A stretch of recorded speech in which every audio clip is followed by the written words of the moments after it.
Hey guys, welcome back to our channel, Global Korea with Truth.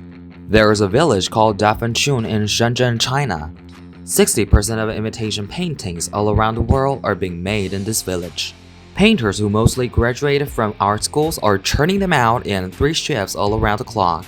The number of paintings amounts to 6 million, including masterpieces like the Mona Lisa by Da Vinci, some flowers by Van Gogh, and even portraits and landscapes are possible. In addition, no matter what portrait customers order, they paint it directly and send it to their homes. A masterpiece worth about 50 billion won are sold for 600 won here, which is impossible to tell from an original. Total income is about 6 to 900 billion won per year in this village. Half of the income is from China and other half is from abroad. Even the imitation of a masterpiece painted by a Chinese painter was sold for 9 billion won. Aiming at towards Mekong, small towns in China are continuously building fake landmarks, such as the Triumphal Arch in Paris, the Tower Bridge in London, the Opera House in Sydney, and etc. Hebei province received the representation from authorities of Egypt in 2016 and demolished the fake Sphinx. However, it revealed a new one in 2018, and it came under fire from all over the world. Such fake products are countless. Even there's a fake shopping street which sells only imitations with permission from the authority. You can buy exquisite luxury goods replica in lower price. These are barely tolerable, but what is the worst are the fake food products and drugs that have an effect on health or lead even into death. In 2004, Guangdong province, fake liquor adulterated with industrial methyl alcohol above the permitted standards was distributed, and 11 people were dead after drinking. Going into the remote countryside, you will find a lot more fake white liquor labeled as local specialties. These products cause a lot of problems every year. For example, villagers went blind and their organs got ruptured after sharing the booze. Chinese were terrified when fake Budweiser was being sold in Beijing in 2007.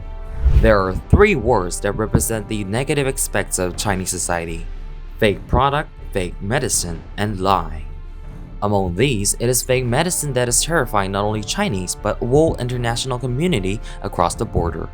The most well-known place for making and trafficking fake medicines is Guangdong province. Contraceptives filled with stone powder and rice flour are so similarly disguised as antibiotics that you can tell from the real things. It is reported 200,000 people are helplessly dying by toxic materials in fake drugs every year.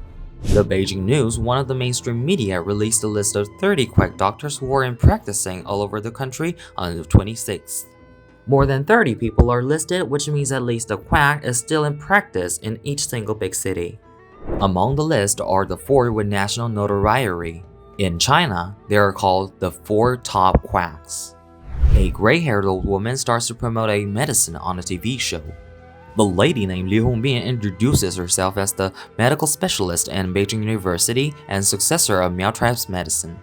The medical technique of Miao is known for its efficacy in China. Plus, she also reveals herself as the 5th heir of Mongolian medicine and diabetes specialist. Since then, Liu has moved about energetically in the Chinese broadcasting world for 3 years, boasting her 9 titles. Liu tells a lie that looks like a drama. First up, she's on air with a patient with medical condition. While putting the ointment to the patient, which can be allegedly made only by him, she embellishes the behind story of this ointment and leaves audience in awe. After gaining publicity in this way, she is starting to sell a variety of medicines including Tangtun 5.0, which is alleged to cure diabetes and 5 other conditions.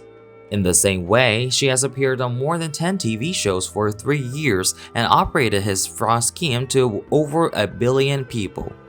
An investigation shows that she has unfairly earned about 350 million won per each type of medicine.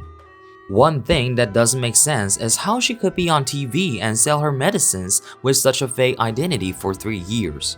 We have no idea but already know this is what China is like. Li Jiming, calling himself the director of Capital Medical University Hospital, claims that he has been a doctor for over 40 years and got a professional therapy which is good for diet. He says Sanya Cha has been invented for this therapy after years of incessant study. and starts to hype that anyone can get slim as soon as drinking the tea. But in another station, he introduced himself as a specialist in prostate disease and touting that he had cured tens of millions of patients. Cherry on the top is he pretended to get PhD in the US and be the creator of DCR treatment. He lied and told the patients that this treatment can cure diabetes without any insulin or glucose-lowering pill, and a lot of them fell for it. Wang Jijin uses the same trick as above, but the worst is that he changed his name for further activities.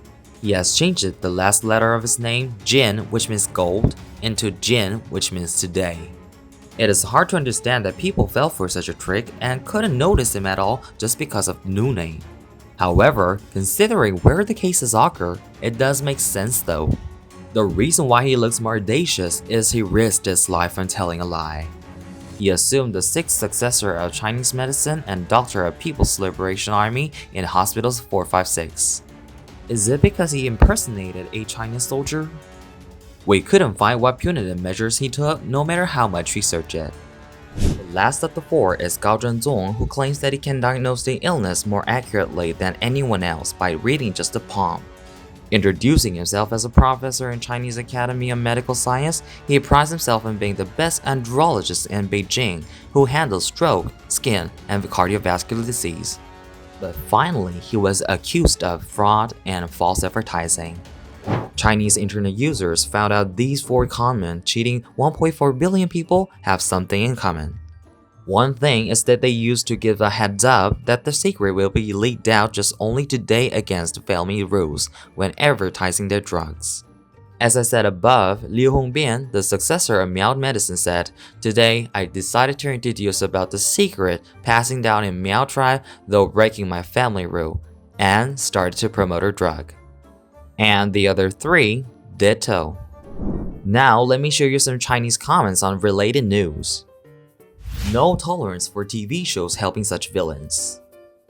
Chinese medicine has been humiliated by these guys. It seems that Hunan TV always put out ads of that diabetes medicine. Not to mention those conmen, the stations and producers need to get punished. I guess they had the same ancestor. Too many fake ads on local TV. What's the worst is, a lot of old people believe in Chinese medicine too much. The point is, what the heck they invited such jerks? Those extorting others' life-saving money need to get punished, no exception. I've seen a lot of quacks, especially in Sichuan TV. The fake goes advertising, the genuine goes viral, hands down. Too many quacks on Chinese medicine with such a sweet talk. What's the biggest reason why the fakes are running so rampant in Chinese society? Does it have something to do with the lack of education? If there had been a proper education, today's China would be a good place to live with others in harmony. Thank you for watching and support. See you in the next video.